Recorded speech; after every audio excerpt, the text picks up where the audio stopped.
Olá, seja muito bem-vindo. Nós estamos estudando o livro de Jonas. Bora lá?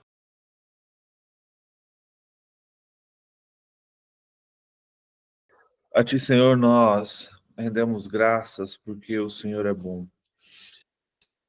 Louvado, exaltado, engrandecido seja o teu nome. Nós somos gratos, Pai, por tua fidelidade, pela tua graça e pelo teu amor, porque o Senhor é o único digno de receber todo o nosso louvor, toda a nossa adoração. O Senhor é o único digno de ser exaltado, o Senhor é o único digno de ser engrandecido. Santo é o Senhor e não há outro como ti, como tu, Senhor. Não há outro igual ao Senhor, soberano sobre todas as coisas, Deus poderoso, Criador dos céus e da terra. Nada acontece sem a sua vontade e sem a sua permissão. Toda honra e glória sejam dadas a ti, Senhor.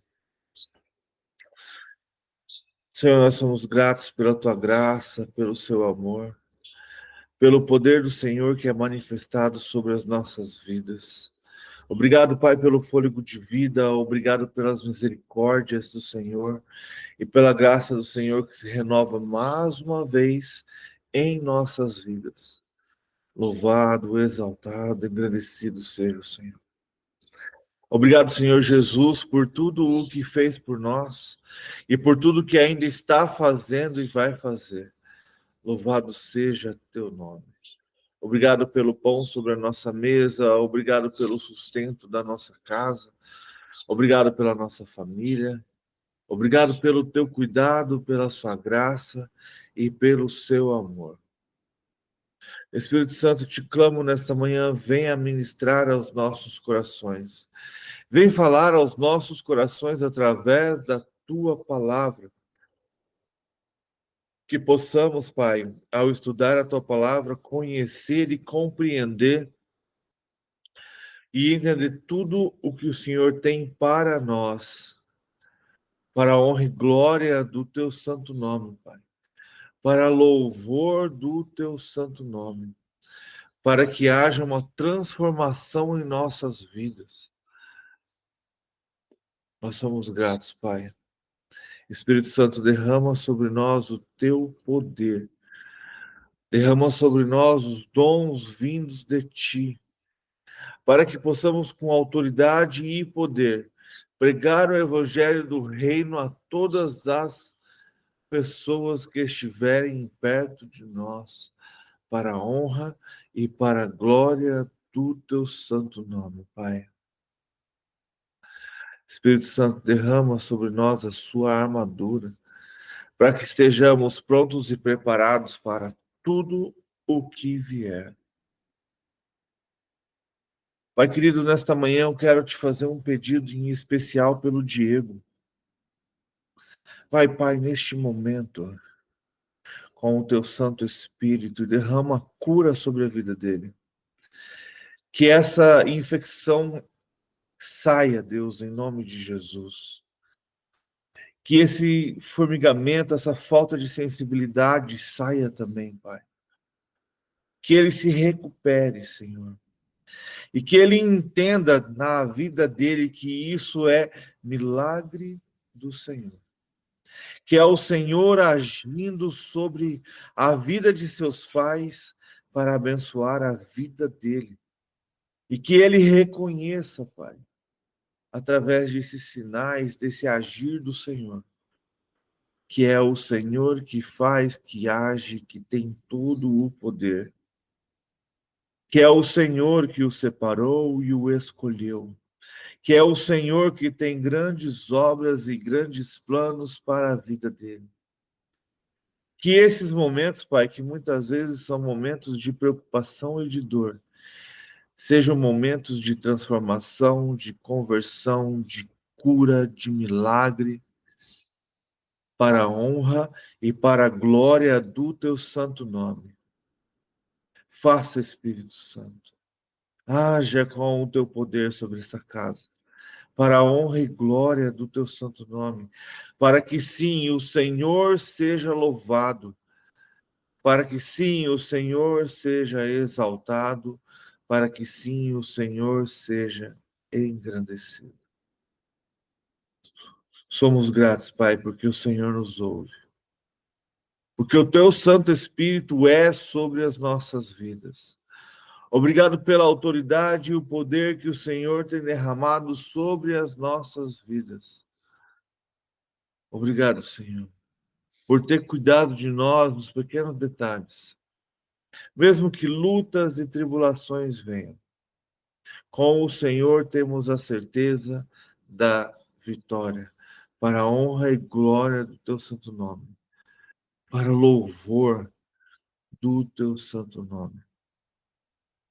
Senhor, perdoa os nossos pecados, nos ensina, Senhor, a andar segundo a Tua vontade e segundo o Teu querer. Dai-nos, Senhor, sim, entendimento do Teu Espírito, sabedoria, para que possamos, nesses últimos dias, ter discernimento de espíritos.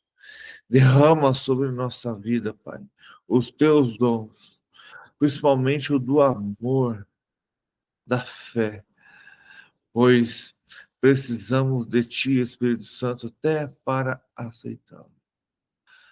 Tudo, Pai, para a glória do Teu nome, tudo para o louvor do Teu santo nome, porque o Senhor é bom. O Senhor é um Deus maravilhoso, um Pai cuidador, aquele que age em nossas vidas verdadeiramente. Louvado, exaltado seja teu santo nome. Pai querido, traga paz para a nossa nação. Transforme essa nação de corruptos, de pessoas cheias de iniquidade, em uma nação que dobra seus joelhos e ora e busca ao Senhor. Derrama, Senhor, sobre nós o seu poder, a sua graça e o seu amor. Tudo para a glória do teu santo nome, Pai. Ministre, Senhor, aos nossos corações através da tua palavra. Capacita-nos, Pai, para entender o que vamos ler. Desperta, Senhor, desperta seu povo. Para que ao pegar a Bíblia para estudar, tenha esse discernimento que quem dá o entendimento é o teu Espírito. Que não importa o quão sábio, culto, leitor você é, sem a parte espiritual da sabedoria, não conseguimos compreender o que lemos. Obrigado, Senhor. Obrigado. Louvado seja teu nome. Pai amado, traga paz para Jerusalém.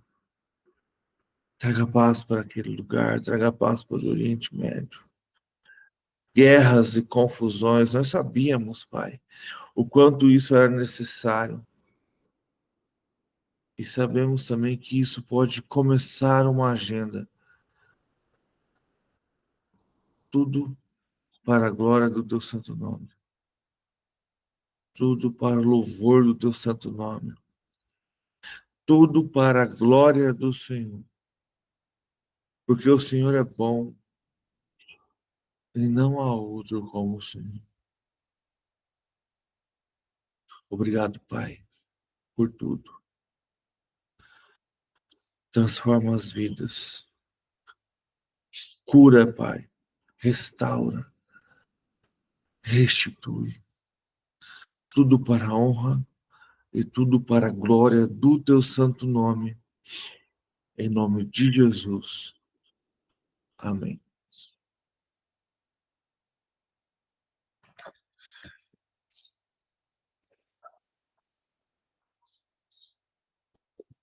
Bora lá, então.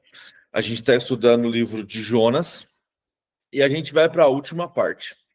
Então, a gente passou pelo livro de Jonas, que acontece ali provavelmente entre 700 e 600 anos antes de Cristo. Não tem uma data exata, mas sabemos que é no período do rei Jeroboão, se eu não me engano, segundo, em que Jonas está vivendo. Jonas era um profeta do reino de Israel. Então ele estava ali do lado de Israel.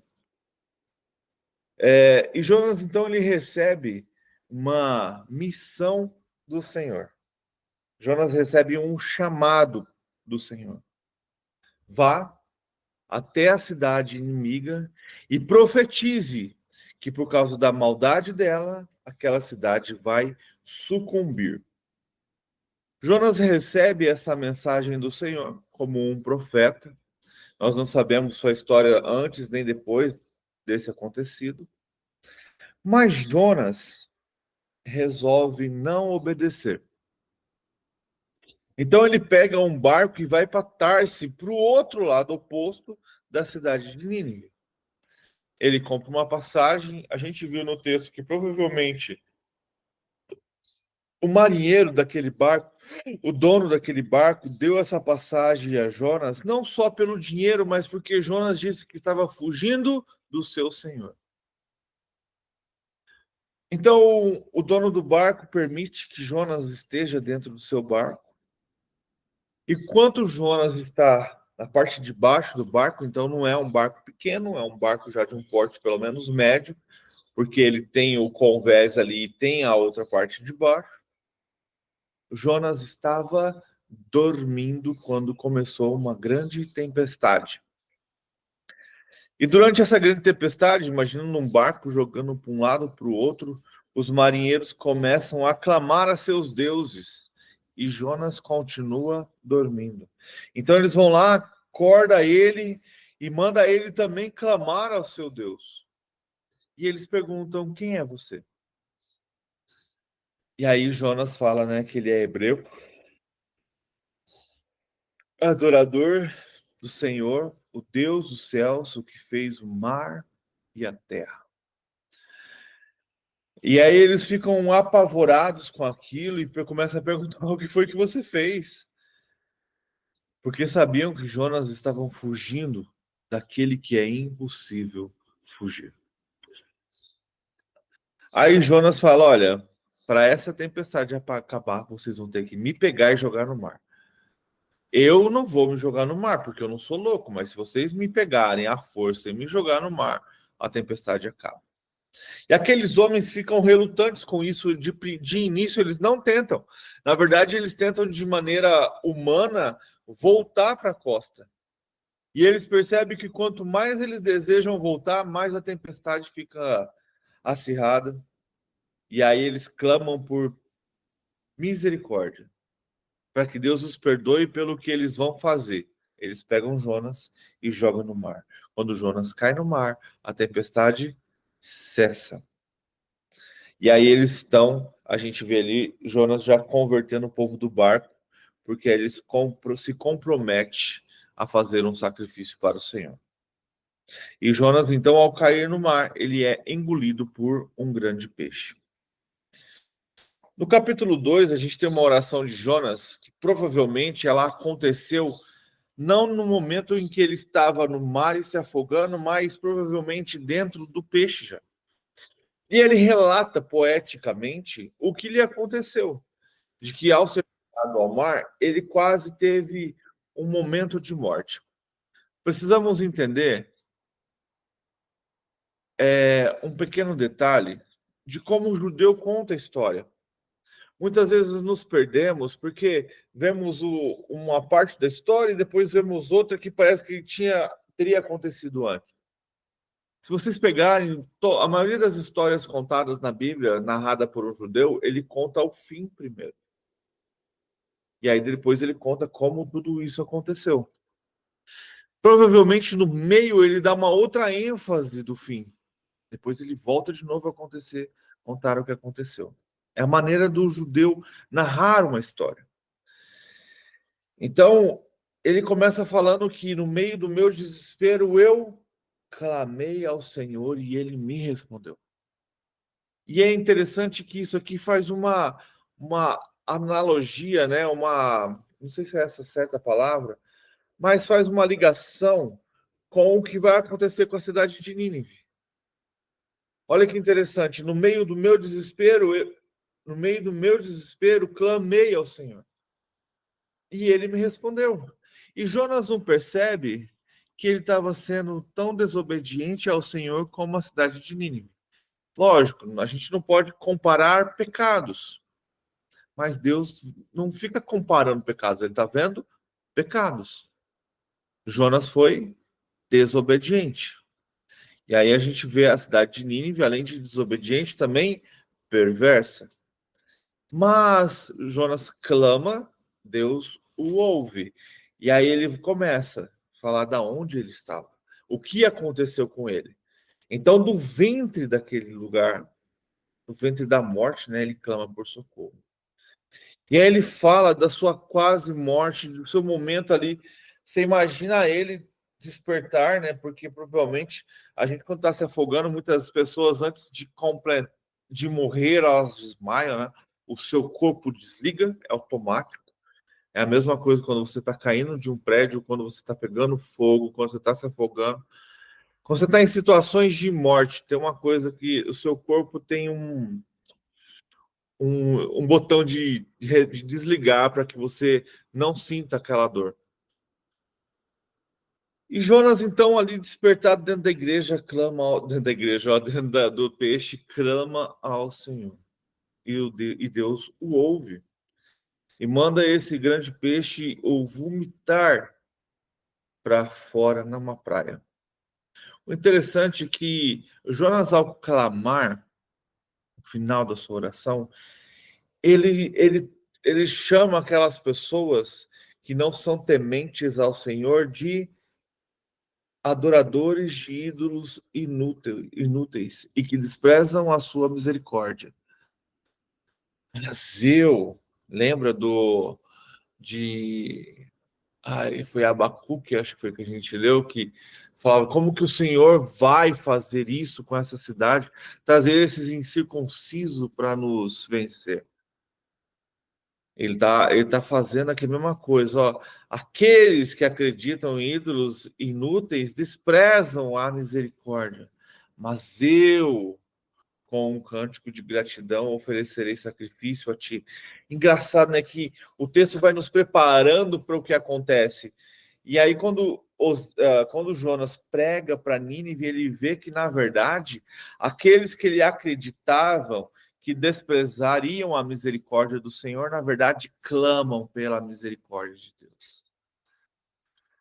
Então, falta para ele esse entendimento, né? E ele fala que o Senhor é quem salva, que a salvação vem apenas do Senhor. E aí, então, ali já na praia, Deus fala de novo com o Jonas e dá de novo, pela segunda vez, a mesma ordem. Vá à cidade grande de Nínive, pregue contra ela a mensagem que eu lhe darei. E Jonas, então, recebe aquela palavra e, diferentemente da primeira vez, ele obedece e vai para Nínive. Lembrando que, tecnicamente, quando ele recebeu a mensagem a primeira vez até Nínive, ele estava a uma jornada mais ou menos de 800 a 1.000 quilômetros. Agora, o peixe o deixou um pouco mais longe disso. Então, ele teve que fazer uma jornada maior ainda. E essa jornada duraria, em média, ali 30 dias para ele ir da praia até chegar à cidade de Nínive. Lembrando que a cidade de Nínive, ela está praticamente no meio ali do continente ali do Oriente Médio. Então, ele sai dali e vai para Nínive. Faz essa jornada, né? Muitas vezes é aquele negócio, a Bíblia ela não relata muito tempo. E aí passaram-se desde o peixe até ele chegar em Nínive, foram-se 30 dias. Então o Senhor castiga, e aí ele passou alguns dias, pelo menos uma tarde ou um dia no barco e 3 dias no peixe. Então a mensagem do Senhor precisava se chegar em Nínive para ela começar a ser contada, vamos dizer assim. E quando Jonas então chega em Nínive, a cidade é uma cidade tão grande E os protocolos, como a gente viu ontem, fariam com que Jonas levasse pelo menos 3 dias para todo o protocolo de... E lembrando que a gente viu ontem também que o profeta ele era recebido como um diplomata naquele lugar. Então ele teria que fazer todo um processo de conhecer a cidade, de chegar ao rei, que levaria 3 dias. Mas em sua jornada ele chega, então já no primeiro dia ele não vai fazer o processo. Ele vai fazer o que ele foi mandado fazer naquele lugar. E ele não prega arrependimento, ele não prega assim, olha, daqui 40 dias a cidade de vocês será destruída porque vocês são pessoas malignas, porque vocês desagradaram ao Senhor. Se arrependam. Quem sabe Deus os ouve e não os destrua. Não é essa a mensagem de Jonas. Jonas chega e fala: ó, daqui 40 dias Nínive será destruída. Bom dia, André. Bom dia, bom dia. Bom dia. E ali eu estava ontem, eu estava lendo na outra Bíblia, fala que provavelmente Jonas pregou essa mensagem, como que ele fala ali? Incansavelmente de esquina em esquina. Jonas saiu gritando pela cidade: olha, daqui 40 dias Nínive será destruída.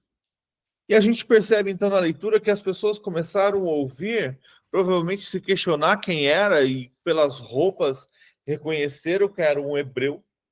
Provavelmente conhecia as histórias sobre o Deus deste hebreu. E as pessoas do mais pobre até o mais rico começaram a clamar ao Senhor por misericórdia. Começaram a se vestir, né?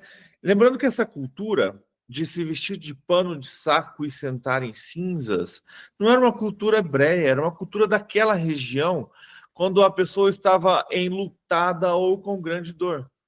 Lembra que toda vez que a pessoa recebe uma mensagem de luto, a primeira coisa que eles fazem é rasgar as suas vestes? Isso era costume da região, não era só dos hebreus.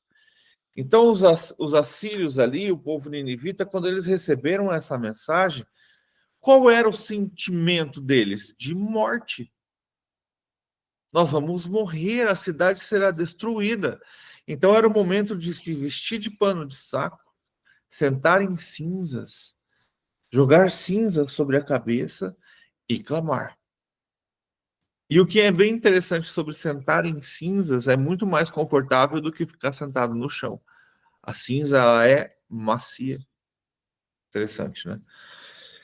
E aí esse povo começa, então, esse clamor. A gente não tem certeza, até gerou uma discussão ontem, quanto tempo Jonas proclamou essa mensagem, se foi apenas um dia e ele saiu da cidade, se foi durante os 40 dias, se foram 3, 10, não sabemos qual é o processo que demorou para que este povo começasse a clamar o Senhor.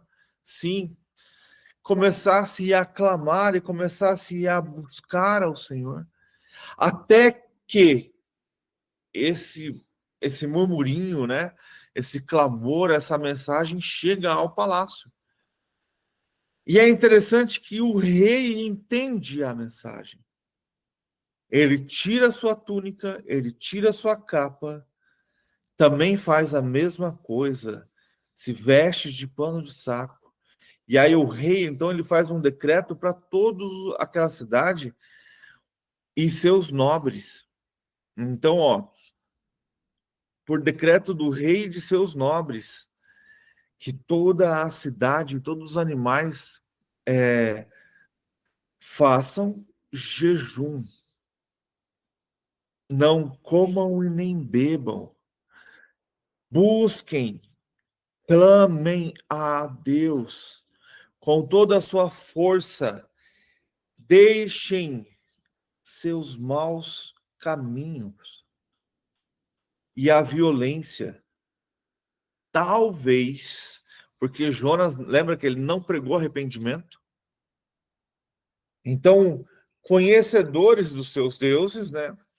E eles trazem isso. Então, olha, clamem, busquem. Ele falou que provavelmente isso está acontecendo por causa da nossa maldade. Deixem os maus caminhos e a violência.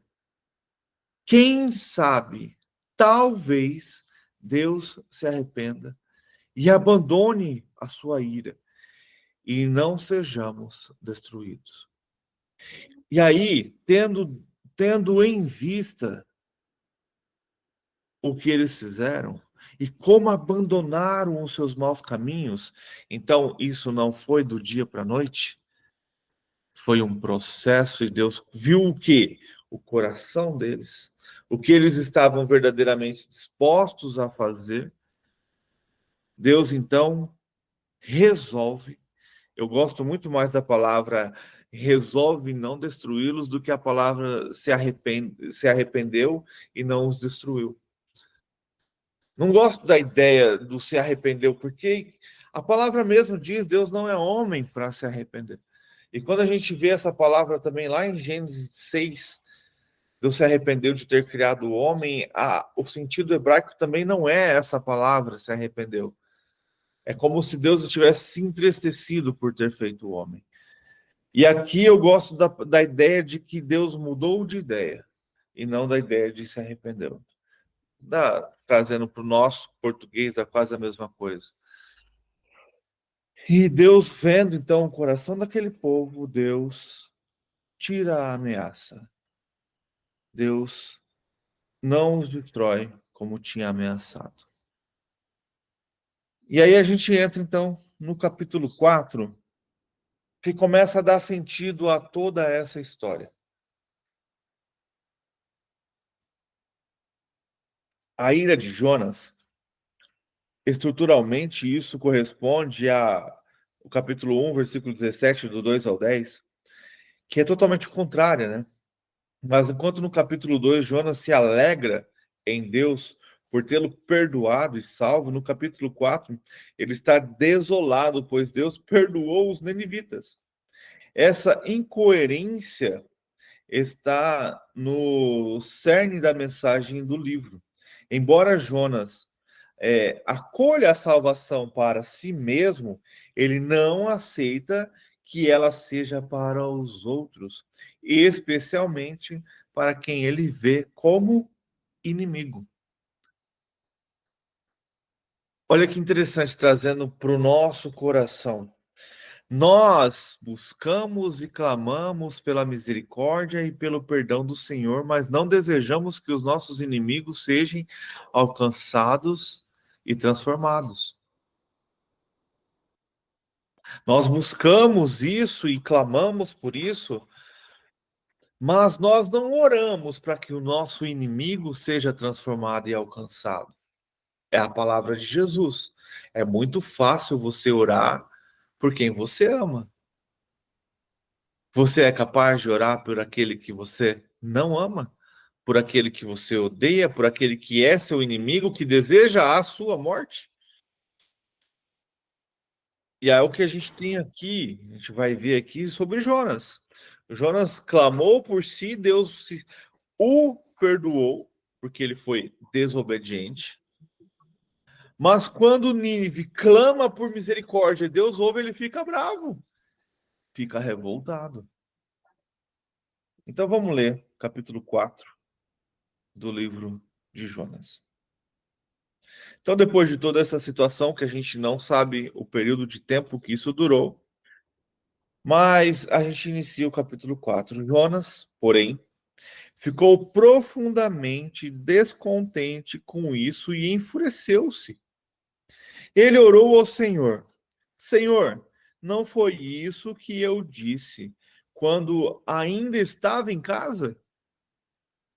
Foi por isso que me apressei em fugir para Tarsis. Eu sabia que tu és misericordioso, que tu és Deus misericordioso e compassivo, muito paciente, cheio de amor, e que prometes castigar, mas depois te arrependes. Agora, Senhor, tira a minha vida, eu imploro, porque para mim é melhor morrer do que viver. Então, Jonas está profundamente revoltado, porque por alguns motivos, né? A gente vê então aqui nesse início que o motivo verdadeiro de Jonas não querer ir lá porque ele sabia que Deus ia perdoar e ele não queria. Quando a gente trouxe a ideia de que talvez ele teria medo de entrar em Nínive e anunciar isso, não era essa o sentimento do seu coração. A carta não nos responde no começo, né, o livro. Mas olha o que ele fala aqui, ó, Senhor, não foi o que eu disse quando ainda estava em casa? Então, quando ele recebe a mensagem do Senhor para ir lá avisar que Nínive seria destruído, provavelmente ele deve ter falado, mas Senhor, se eu for lá dessa mensagem, o Senhor é tão amável, tão compassivo, se aquele povo se arrepender, o Senhor vai agir de misericórdia e não vai destruir. Mas eles são nossos inimigos, já se levantaram algumas vezes contra nós. Se eu não for, será que o Senhor vai destruir aquela cidade de qualquer maneira? Será que o Senhor irá destruir aquela cidade? E aí, Jonas, então, por esse pensamento, talvez, de não querer que a misericórdia do Senhor alcançasse o povo de Nínive, ele resolve fugir geograficamente. Ele resolve ir totalmente ao contrário à mensagem. Quando ele entra a mar, ele está indo no sentido ao contrário de Nínive, que é para dentro, né? E então aqui a gente tem ele reclamando porque ele viu que o povo começou a clamar. E provavelmente essa mensagem que a gente vê aqui do final, que Deus viu o coração, né, tendo em vista o que fizeram e como abandonaram seus maus caminhos, Deus se arrependeu, né, e não destruiu. Essa mensagem chegou a Jonas. Interessante, Éder, que ele esqueceu rapidamente da misericórdia que ele recebera de Deus, né? Sim. Quando ele estava dentro do peixe. Ele ficou muito feliz quando Deus salvou ele, né? Mas ele irou-se quando Nínive foi salva. É porque ele queria salvação para ele. Afinal de contas, eu sou um hebreu que sirvo ao Senhor. Mas para aquele povo incircunciso, aquele povo maldoso, aqueles gentios, eles têm um nome para isso que eu acho máximo, agora não vou lembrar. O Senhor vai perdoá-los. É como se eles não são dignos disso. Eu, por ser hebreu, por ser profeta do Senhor, se o Senhor agir de misericórdia comigo, é porque eu já o buscava, eu o conheço. Olha o pensamento do religioso. Mas naquele povo, então não me mandasse lá, simplesmente salvasse eles. Mas Deus precisava que houvesse uma transformação, e sem a mensagem não haveria transformação. Essa transformação é que eu penso que Jonas viu, né? Porque o Senhor não falou com Jonas, eu não irei destruir mais. Não tem esse registro. Sim. Né? E, por outro lado, a gente viu que ele ficou indignado bem antes dessa outra parte que nós leremos, que ele falou, agora vou esperar para ver o que acontece. Ele ainda está esperando acontecer alguma coisa, mas ele já ficou irado com o Senhor. Por quê? Porque eu penso que quando ele chegou e começou a pregar, já falar, olha, a cidade será destruída, eu penso, né, pela leitura, que os ninivitas já receberam aquilo, já prontamente, eu penso, já começaram a se arrepender, cada um colocar o pano de saco e ali já clamar ao Senhor. Então foi meio que uma comoção, vamos dizer assim, meio que geral. Então ele ia pregando e o povo já ia se arrependendo e clamando.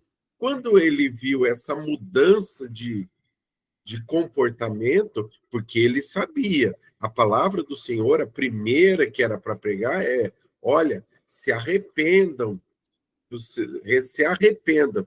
Então ele sabia que o Senhor até que ele fala aqui, né, no 4, olha, não foi isso que falei lá em casa, né, ou antes de sair de casa, o Senhor é um Deus paciente, né? Então eu penso que ele, quando viu a mudança de atitude, ele já imaginava já que o Senhor não destruiria mais a cidade. Mas o engraçado, a gente vai ver para frente, então, o que ele esperou para ver acontecer, entendeu? Qual seria o desfecho? Ou se a partir dali, aquele povo seriam adoradores do Deus vivo, mudariam por completo e não só momentaneamente. Então, é essa que fica a questão. E Deus foi tão compassivo, né? Porque ele poderia ter destruído João pela hostilidade dele, né? Mas sabe o que eu acho interessante? Bom dia, Neide. Bom dia. Bom dia. A gente pensar de uma maneira assim, ó. Eu estava estudando esses dias e toda vez que Deus quer fazer algo grande, ele usa um profeta. Toda vez que algo grande vai acontecer, Deus usa um profeta. E este profeta, Deus, ele anda com esse profeta um período, ele conversa, ele mostra a situação, para que esse profeta, então, faça o que precisa ser feito. E aí a gente vê aqui um Jonas, como a Beth falou, questionador. E ele vai de frente, pô, eu sabia que o Senhor ia fazer isso. Então, agora, tira minha vida, eu imploro. Porque para mim é melhor morrer do que viver, porque afinal de contas, agora eu vou ser dado como um falso profeta. Porque eu anunciei uma destruição e essa destruição não veio. O Senhor me conduziu para falar que ia fazer uma coisa, o Senhor fez outra. Cara, eu, um hebreu, vou ficar agora diante desse povo incrédulo, desses ninivitas, desses incircuncisos, desses gentios, desse inimigo do meu povo, que o Senhor está tendo misericórdia. A possibilidade deles depois virem nos atacar será grande, e isso vai acontecer décadas depois. Provavelmente Jonas estava ouvindo a mensagem de Oséias e Isaías. Ele conhecia e sabia o que ia acontecer. Então a gente tem ali o Jonas revoltado porque tudo aquilo estava acontecendo. Se obedecemos a Deus, né, ele nos guia, né? O piso dele está reservado para aqueles que persistem na desobediência, né? Então, foi isso que Jonas alcançou, que ele se arrependeu ali. Na segunda chance. Versículo 4. E aí, depois disso, depois de Jonas ter feito esse pequeno discurso de filho mimado e revoltado, o Senhor lhe responde: você tem alguma razão para essa fúria? Você tem alguma razão para essa fúria? Aí Jonas saiu e sentou-se num lugar além da cidade. E construiu para si um abrigo, sentou-se à sua sombra e esperou para ver o que aconteceria com a cidade. Então o Senhor Deus fez crescer uma planta sobre Jonas, para dar sombra à sua cabeça, livrando-o do calor, e que deu grande alegria a Jonas. Mas na madrugada do dia seguinte, Deus mandou uma lagarta atacar a planta e ela secou-se.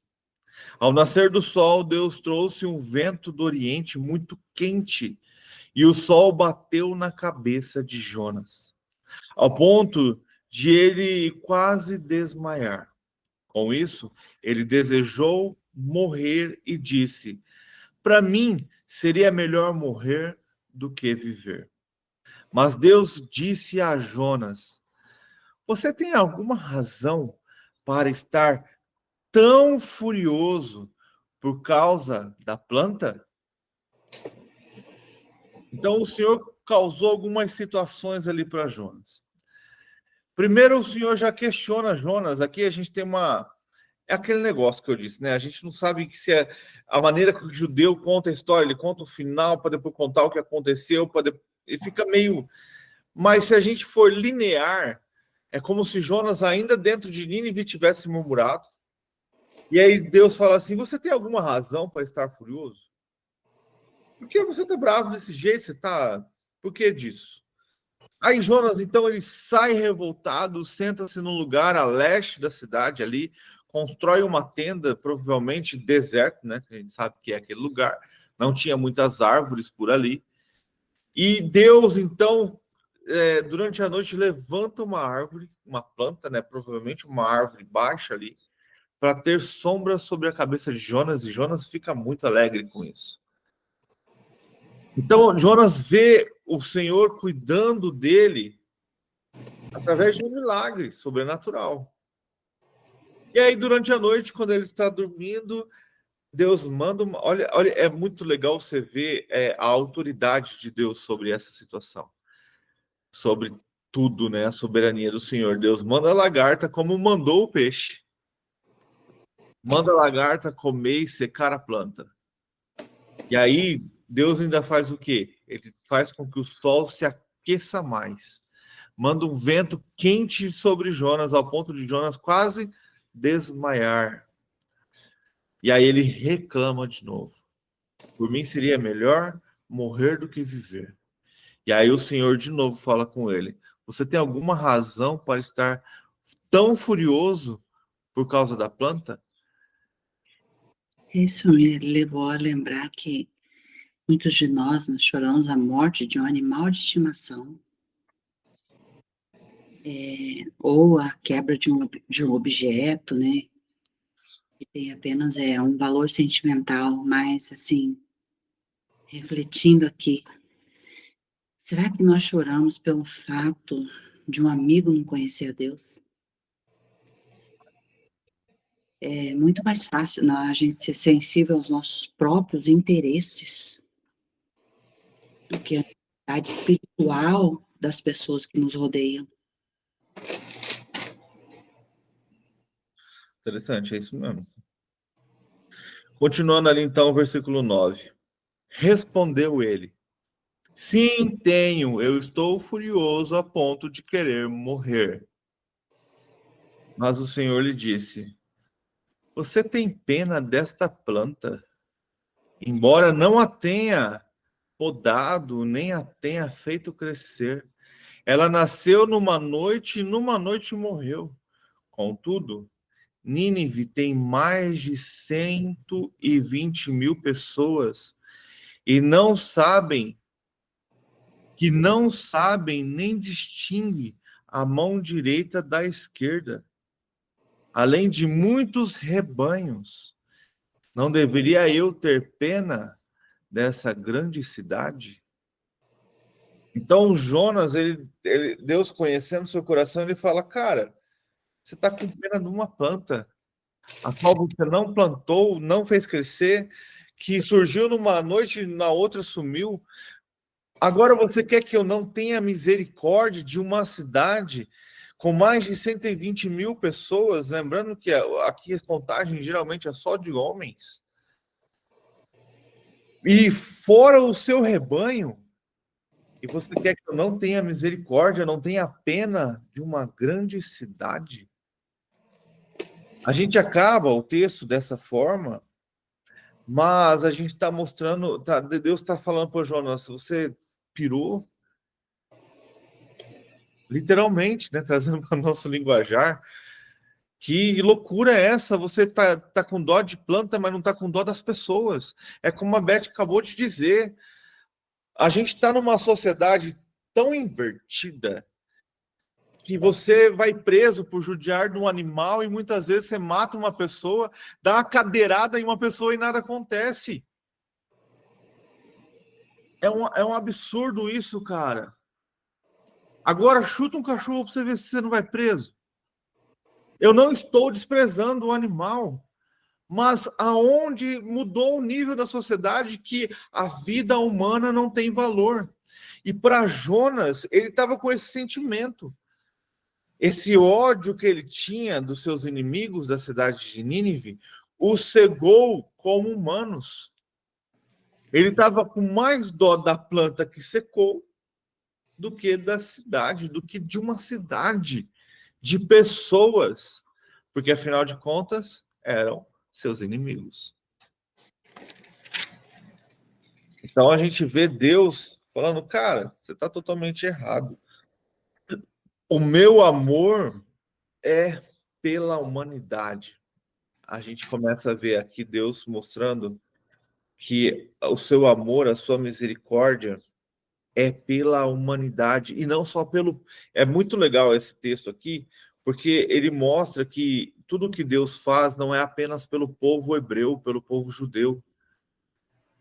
Deus está desde o início, desde que o homem caiu, tentando trazer a humanidade de volta para perto de si. E Deus não olha se é hebreu, se é circunciso ou não.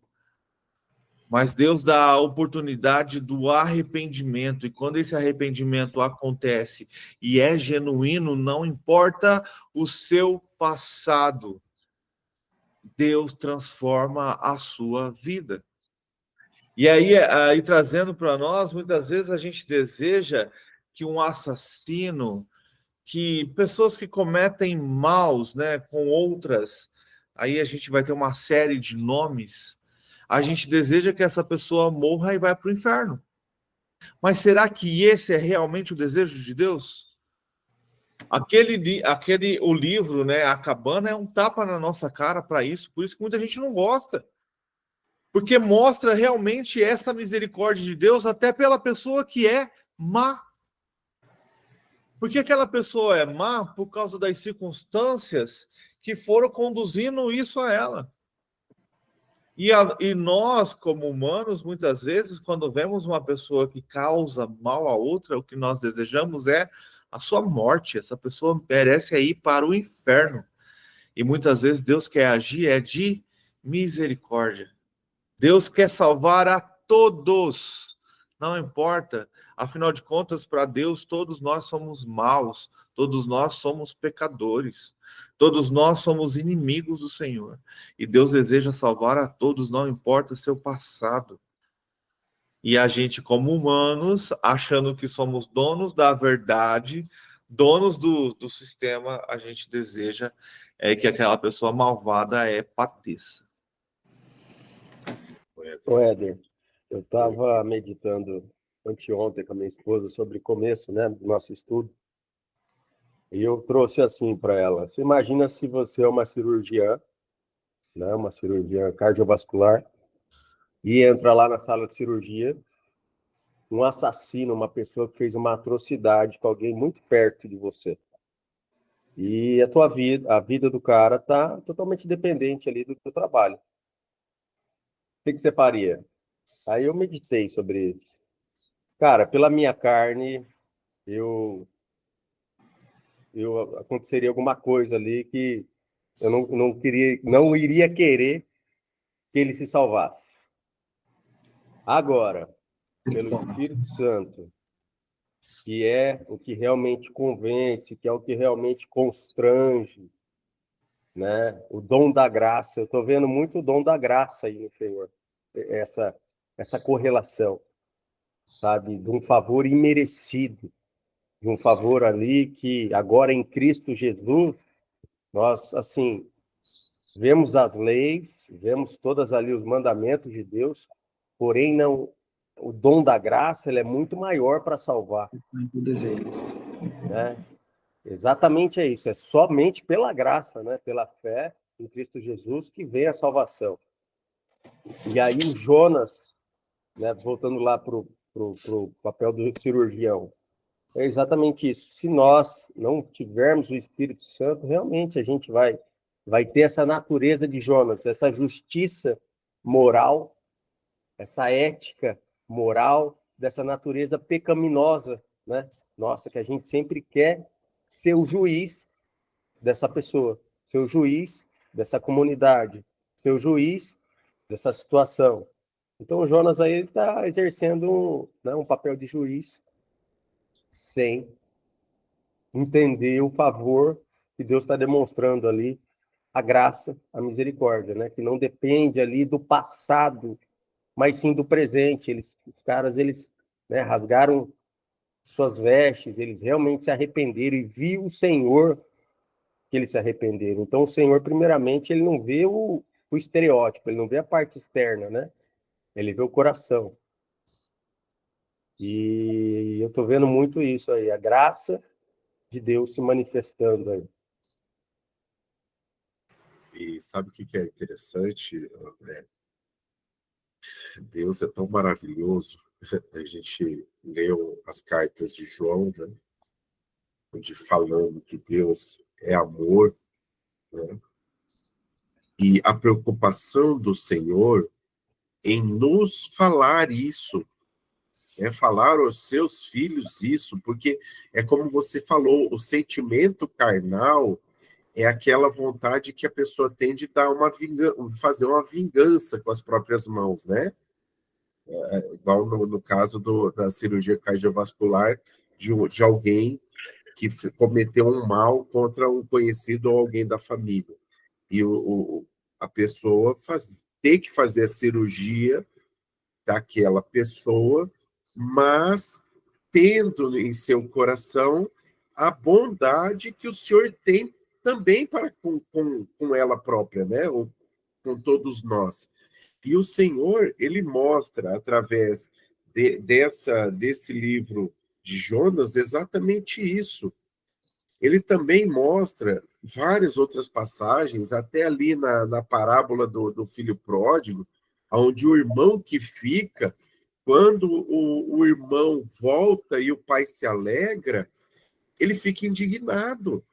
Ele fala, mas pai, como assim? Você nunca matou um animal para fazer uma festa para mim? Mas para esse meu irmão aí, que se dizia meu irmão, o senhor faz com a maior alegria. Mal sabia ele que o pai ainda fala, mas meu filho, tudo que é meu é seu. Ou seja, somos nós os cristãos. Tudo que é do pai é nosso, ele nos deu isso. Quando ele transformou as nossas vidas, ele nos deu acesso ao Pai. Então, tudo que é do Senhor é nosso, por herança. Mas nós, eventualmente, e aí é o cuidado que se tem que ter, eventualmente nós teremos esse sentimento de Jonas. Mas, olha lá, o fulano, né, não gosta do ciclano, mas está lá. E eu aqui passando a dificuldade. Então, ou seja, nós temos que sempre nos lembrar disso. O Senhor é misericordioso. E a gente terá, em algum momento da vida, a gente terá esse tipo de sentimento, viu, André? Da... Eu queria... Perfeito isso aí, ô Diego. Igual ontem, exatamente ontem, eu acho que faz sentido aqui para o assunto agora. Uma pessoa, né, de uma comunidade, de uma igreja, ela falando que ela está com sede, né, de ficar mais fundo ali no Senhor, de ir para águas mais fundas. E ela sente na comunidade que as pessoas ali não querem que ela tenha acesso, não orientam, não fazem um discipulado. Então ela está tendo um, um confronto com isso. Por que que essas pessoas não querem que eu acesse mais? Eu estou precisando disso, sabe? A pessoa demonstrou assim, é uma pessoa assim, amiga da minha esposa. Eu falei, a gente precisa acolher essa pessoa, a gente precisa, né? Direcionar, ela para o grupo. não trazer o conflito com a comunidade, porque senão, né, de repente demora mais para ela voltar, mas eu tô tateando assim para poder não perder, porque tá chegando, né? Ela trouxe assim de uma forma que, cara, eu já tentei, eu já busquei, eu já falei, sabe, sobre uma questão um pouco mais sobre a questão de libertação, enfim, que eu quero entender. Muitas vezes eu tô lá e tocar, sabe aquela pessoa que tá, o Senhor tá chamando mesmo e ela tá naquele processo, ela precisa realmente de um acolhimento, de uma direção. E eu vejo, trazendo assim as pessoas assim, correlacionando com Jonas, tipo, guardando aquele conhecimento, sabe? Não querendo assim, sei lá, para que ela trazendo para um evento, tipo, perdendo aquele time, sabe? E correndo o risco de perder a pessoa, entendeu? Já convida ela para o grupo. Vamos ver se a sede dela vai fazer ela acordar às 5 horas da manhã. Não tô brincando, não. Verdade. Porque, cara, é interessante isso. E você falou um negócio que me veio ontem sobre esse negócio de mergulharmos mais fundo. Eu sempre falo isso na minha oração. E Jeremias, né? Jeremias não, Ezequiel tem essa passagem, né? Em que o anjo manda ele entrar nas águas, aí manda ele andar mais um pouco, andar mais um pouco. E aí eu ouvi uma mensagem ontem que aquilo me fez sentido. Enquanto Jeremias estava andando com a água no tornozelo, no joelho, a gente conhece a história. Enquanto dá pé, ele tem controle. Então ele pode ir e voltar. No momento que o anjo manda ele ir mais fundo, a hora que ele entra no rio e não tem mais pé, ele perde o controle. Quem está sobre o controle são as águas. E isso é o Espírito Santo. Enquanto nós estamos buscando o Espírito Santo, mas estamos ainda pisando na areia, nós temos o controle de falar, agora eu vou voltar mais um pouquinho, porque eu preciso resolver um negócio aqui. Não, peraí, eu vou fazer um negócio aqui. Mas quando mergulhamos e deixamos a correnteza do rio tomar conta, que é o Espírito Santo, e perdemos totalmente o controle, aí sim as nossas vidas estão totalmente nas mãos do Espírito Santo. É por isso que o anjo fala para Ezequiel, você precisa mergulhar. Você precisa ir mais fundo, porque é lá, totalmente entregue nas mãos do Espírito Santo, é que ele vai controlar a sua vida e vai te dar toda essa sabedoria, esse discernimento das coisas que você precisa fazer. Essa é a fé, né, Éder? E sem fé é impossível agradar a Deus. Então, enquanto eu tenho controle, eu não estou usando a minha fé.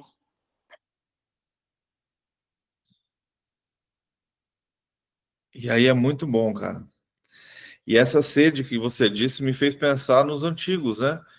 Ontem eu ouvi um testemunho sobre um século atrás, né? Se você parar para pensar, aonde a gente tinha um país com sua grande maioria da religião católica, aonde não é ensinado ler a Bíblia. E aí a gente hoje tem todo esse conhecimento em nossas mãos e ainda tem pessoas que usam a Bíblia para manipular e controlar a fé das outras. Qual que é o problema, cara, de você estudar a Bíblia? Você começa a se tornar um questionador. Você começa a não ser mais enganado por vãs palavras. Então, se eu falar uma heresia que você tiver conhecimento bíblico, você vai começar a questionar. Você vai começar a pensar, peraí, não, mas não é exatamente isso que diz a palavra. O sentido da palavra é outro. Agora, se você não estuda, se você não busca, vou dar um exemplo que eu gosto de dar. E isso existe, na verdade, né? Que as pessoas dizem que a primeira mulher de Adão foi Lilith, não Eva. Só que como Lilith tinha sido criado da mesma maneira que Adão, ela se rebelou a Adão, Adão reclamou a Deus, Deus expulsa Lilith do jardim, faz Adão dormir, tira Eva de Adão para que ela, então, sendo tirada do Adão, ela se torne submissa a Adão. Essa é a história de Lilith. E eu consigo provar para você que isso está na Bíblia, porque lá em capítulo 1 de Gênesis, Deus cria homem e mulher, versículo 27. E aí no capítulo 2 de Gênesis, o capítulo 2 começa sem a mulher, só tem Adão. No meio do capítulo que Deus adormece Adão e cria a mulher. Como que isso aconteceu? Então eu estou te dando base bíblica de que Lilith estava no começo da história e que de alguma maneira ela foi expulsa dali. Só que aí quando eu vou buscar o contexto que eu já disse aqui, de como o judeu conta a história, de como a história está sendo contada, ele está primeiro trazendo uma narrativa de como tudo foi feito, como se fosse um aglomerado de tudo como foi feito. E no capítulo 2 ele vai falar assim, agora eu vou te contar em detalhes como que foi a criação do homem, das plantas e da mulher. Então, o Gênesis 2, ele é detalhado a criação ali do homem e do jardim. Aí, por isso que a mulher vem depois. Mas, se você não entende, não conhece, não busca, não estuda, facilmente é enganado. Facilmente eu posso dizer, e as pessoas vão acreditar que a primeira mulher não foi Eva, e sim foi Lilith. Então, Éder, mas ao mesmo tempo, voltando para essa mesma questão aí, eu tive outro insight, que é o quê? As pessoas, quando estão ali, imergindo, sim, principalmente nessa questão de libertação e tal, o que eu penso? Elas acham que elas vão alcançar uma poção, como é que fala? Um Aquele poder negócio de bruxo, assim, uma receita. Poder mágico. Uma receita, assim, que ela vai ler 7 dias e 7 noites, Salmo 91, alguma coisa assim, que tem uma chave na Bíblia, e aí, bum, vai, sabe? Então, tem esses cuidados aí que realmente eu acredito que a gente tem que ter, porque senão a gente começa a projetar os nossos impulsos na pessoa, e a pessoa está tão imediatista que ela não entende que realmente é um processo, e não é um passe mágico, você entendeu? Sim. Pode falar, Ney. Ah, já vai com o dedinho para abrir a câmera. Não, Não, é que assim, dele falando aí dessa moça, né? Que tá com esse desejo. Primeiro passo é mandar orar. Porque quando você começa a orar, você tem as experiências com Deus para ir por mais profundo, né? E essa questão do sistema, ele vai sempre te limitar. Por que o sistema tenta limitar as pessoas? Quando eu falo sistema, a gente entende que é o sistema religioso, a hierarquia ali do sistema que está convivendo. Porque uma vez a pessoa tendo mais acesso às coisas espiritual, ela se torna, como o seu Éder acabou de falar, questionadora. E quando a pessoa ela tem o hábito de questionar, ela tem o hábito de buscar mais conhecimento. Mas para as pessoas que querem ter relacionamento com Deus e como ir mais profundo, é oração mesmo. Porque aí o próprio Deus vai criando situações para que ela possa desenvolver um pouco mais a fé e ter experiências a qual ela não vai ter em grupos, é individual. O ir mais profundo é sempre individual, é sempre particular. E são experiências que nos faz crescer espiritualmente e nos tornar mais maduros na fé, né? Porque quanto mais experiência com Deus, mais maduro. Aí quanto mais investida de Satanás, mais para mim se torna insignificante. Porque eu sei que minha experiência está me levando a ter acesso a coisas novas e com isso vai vir situações novas também. Então, eu aprendi de forma assim nítida, né, que ir mais profundo com Deus é quanto mais eu oro, mais me relaciono com Ele. E nessa questão aqui do Jonas 4, eu estava vendo, né, até o exemplo que o senhor deu aí da questão da cirurgia, né? Por que não permite cortar um vasinho ali para dar errado? Porque a gente entende que no versículo 2, deixar claro o caráter que Deus quer que tenhamos. Porque você vê, o 1, Jonas vai dizer assim, no 4, né? Então, né? A ira, o título A Ira de Jonas e o Amor de Deus, já começa mostrando que é o amor de Deus, que ele fala assim, ó, entretanto Jonas ficou extremamente decepcionado com tudo isso e irou-se sobremaneira. Mas olha o que Jonas fala, então orou a Yahvé e desabafou dizendo, Eterno, pois não foi exatamente isso que me disse quando ainda estava na minha casa? Aí ele vai dizer assim, ó, foi por esse motivo que decidi fugir para Tarse. Aí qual que foi o motivo que Jonas decidiu fugir da presença do Senhor? Aí Jonas descreve, né?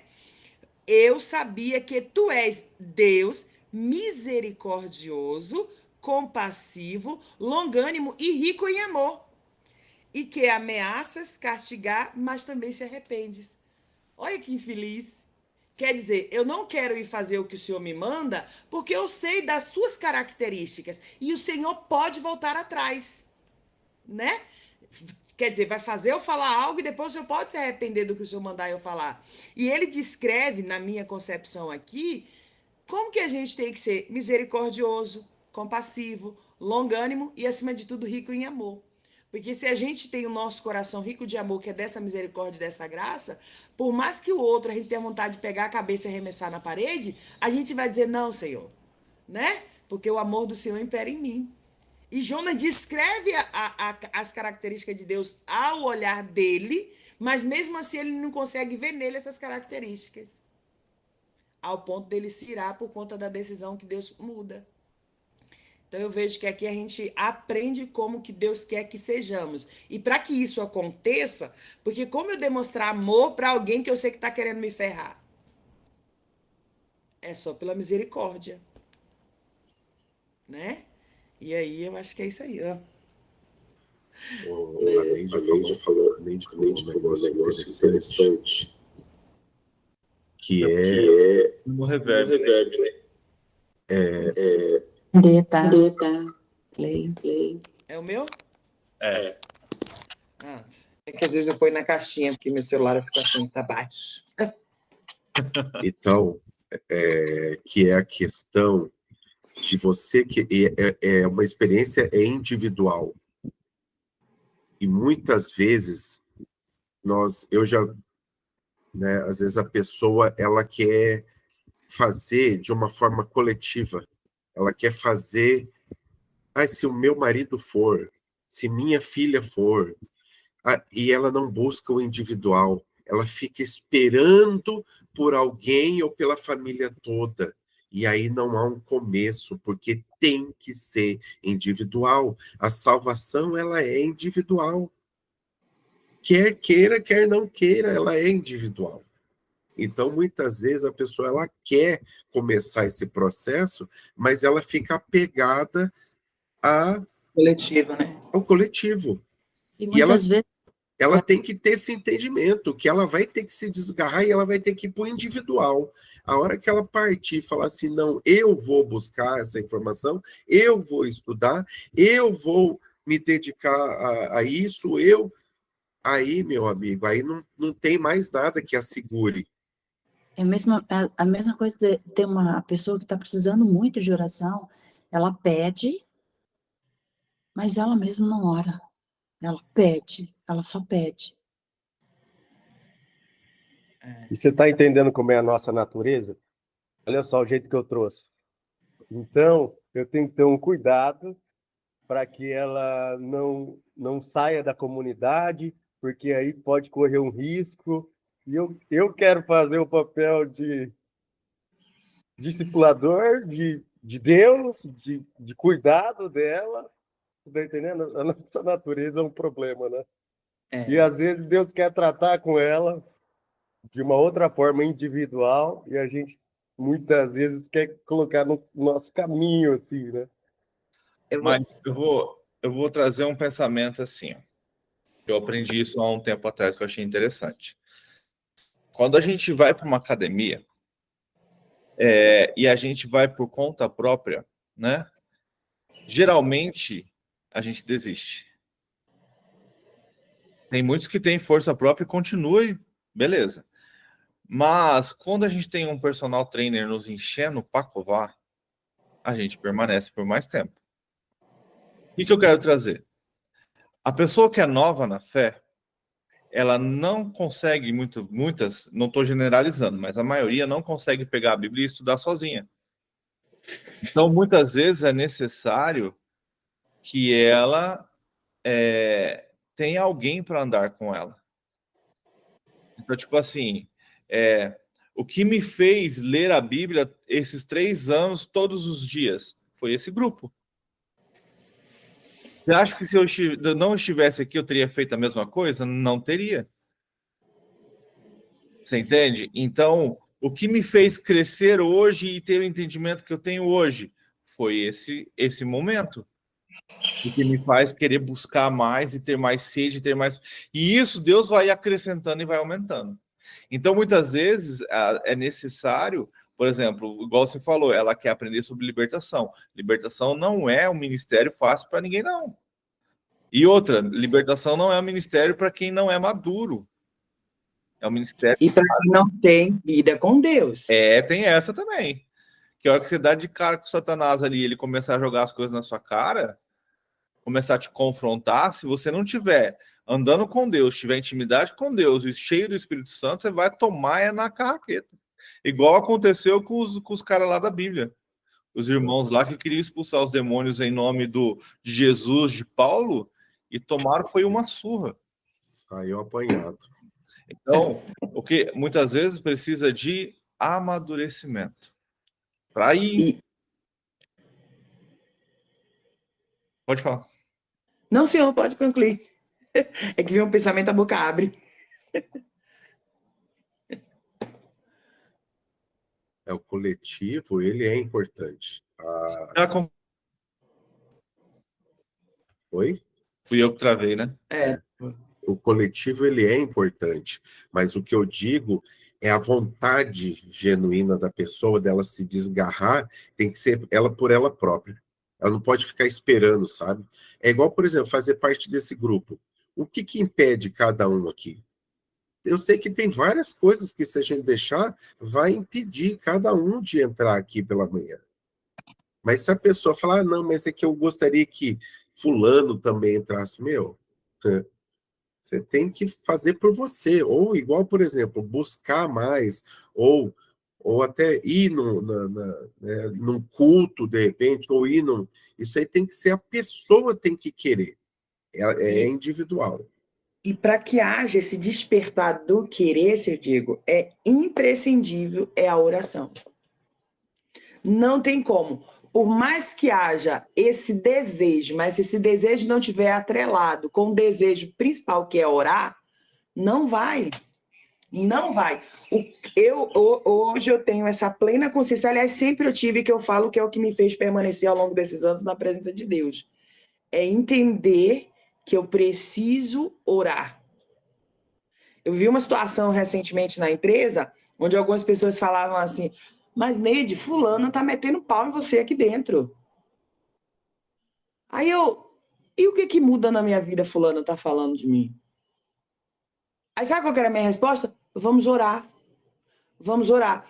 E aí eu entendi que eu precisava orar para que Deus trazesse a clareza àquela pessoa o que fosse necessário. E minha oração foi simples. Eu falei, Senhor, se chegou o tempo dessa pessoa caminhar comigo, o Senhor é quem sabe. Mas eu quero pedir ao Senhor o seguinte, tira ela se é o momento. Se agora ela precisa ter novas experiências, as quais não precisa mais estar caminhando comigo, o Senhor sabe. E eu vou falar uma coisa para vocês, foi 3 dias só de oração. No 3º dia ela sentou comigo e falou, eu quero te pedir perdão, mas eu vou precisar sair da empresa. Ponto. Deus mostrou o quê? Que era chegado o momento. Mas se eu fosse olhar a natureza humana da Neide antigamente, já chamava ela logo para o embate. Vem cá, meu filho, o que é que eu te devo? Mas eu aprendi que as minhas vitórias hoje eu tenho através do quê? Da oração. Porque por mais que eu deseje fazer na minha carne, não vai dar certo. Então, quando eu oro, Deus traz para mim a certeza de que Ele está no controle. E Ele estando no controle vai dar certo. Mas que a pessoa fala assim, mas eu preciso agir. Quando eu falo eu preciso agir, vem algo em mim que é a justiça própria. É isso que mais mata o ser humano. Não, porque tem que ser feito desse jeito, porque tem que ser. Mas, Senhor, é assim que o Senhor quer que seja feito? Se eu agir, né, Neide, eu tô dizendo para Deus que eu não preciso dele, eu já tenho. Eu sou autossuficiente, né? E é isso. E é muito séria essa questão da gente entender que é Deus no controle de todas as coisas. E se eu não tiver essa visão, tudo vai ser natural, quando na verdade tudo é sobrenatural. Não é Perfeito. normal, não, é normal, não. Né? E é assim mesmo. Acho que a câmera do seu Éder travou, né? A internet dele deve ter saído fora, né? Ah, mas esses dias a internet tá uma bênção. Mas Deus é maravilhoso, né? Ele nos resgata de um modo realmente sobrenatural, né? E depois você olha para o seu eu antigo, você fala que eu não creio que eu era essa pessoa, né? É Chega a bem dar vergonha, vamos dizer assim, né? isso. Mas e aí vem a misericórdia, mesmo o amor dele, que ele nos resgatou, ou seja, por que não vai resgatar o outro também? Vai resgatar, se for da vontade dele, e se a pessoa também o buscar, né?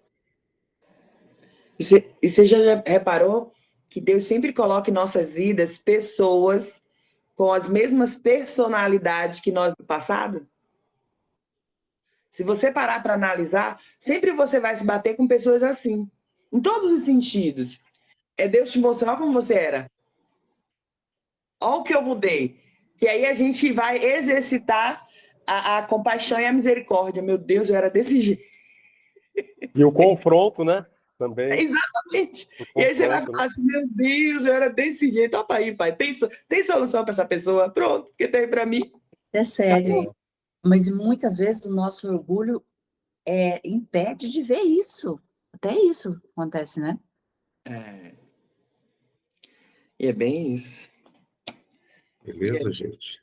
Ó Deus misericordioso e bom, tu escutaste a oração de Jonas no ventre do peixe, no fundo do mar, no ventre do abismo, na terra, cujas portas, os ferrolhos se fecharam. Mas tu abristes, ó Deus, as portas e trouxeste Jonas, porque tu és um Deus bom, compassivo, misericordioso. Eu quero orar por aqueles que estão aqui, ouvindo o Senhor, e que estão sentindo como Jonas, cansado da tua presença, se afogando no mar da angústia, da dor, do sofrimento, da dúvida. Ouve o clamor do teu povo. Ouve a oração do coração sinceramente arrependido. Perdoa. Oh, Deus. Muitas vezes fazemos coisas que não queremos. Tenha compaixão de nós. Oh, Deus, intervém. É o que nós te oramos por meio de Jesus, através de quem todas essas coisas são possíveis.